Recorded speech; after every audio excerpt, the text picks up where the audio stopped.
and people are looking at me like, are we going to cut this thing? I'm like, no, let's see where this is going, you know?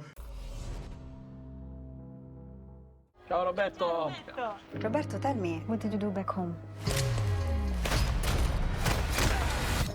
Government work. I'm retired now. So this marks the 5th time that you've collaborated with the one and only Denzel Washington. And I think it's fair to say that you've been behind the camera of some of the most iconic Denzel moments. And I'm sure they've heard this a million times, but I particularly love the King Kong scene in Training Day, which I understand was purely just him going off and like doing his magic. Yeah. Was there any such instance of Denzel magic when shooting Equalizer 3 where you almost just forget to yell cut because he's so good? Yeah, sometimes it's small things Denzel does. You know, the whole napkin thing was something that he did. You know, we talked about the character and different psychological things about Robert McCall, but I remember the first day filming that, even the Equalizer 1 at the diner, and he started to take his napkin out, and he does this thing, and people are looking at me like, are we going to cut this thing? I'm like, no, let's see where this is going, you know? And he did the spoon, and he would move it around. So it's even in small things he surprises me when he does, you know? Yeah, I mean, he's so good. And I think you're really one of the directors who cemented Denzel as an action star. And like in the first 2 movies, there are some brutal kills in this one.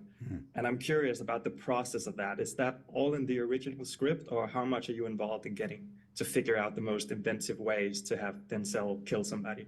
No, Richard Wank, no, he writes it and he just kind of says, and then Robert McCall kills them all, you know, or whatever, we'll do it that way because we work close together.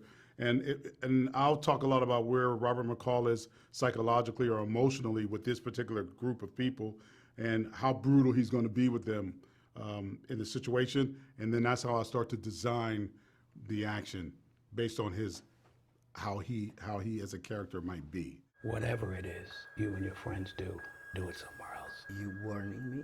I'm preparing you. Is that a Timex? No, it's a movie. That's the median nerve that I'm compressing. That's a level 3. If it goes to level 4, you will shit on yourself. I've noticed that these Equalizer movies are the first time for you returning and doing a sequel. And that's true for Denzel as well, after having like 60 acting credits or so. Yeah. What is it about this character and this world that you feel so compelled to return to and keep telling stories about? Robert McCall is just a really complex character. He's so interesting. You know, he does these things for no reason. He does it for a reason to help people, but he doesn't do it for any award. He doesn't do it for any recognition. You know, I find him fascinating. You know, I still want to know more about his past myself. You know, things like that. So he's a very fascinating character. You know, you don't know if he's rich or poor or has he, you know, what languages he speak. You know, he's very much a mystery. Police found multiple dead bodies on that farm in Sicily. Did you kill him? 9 seconds.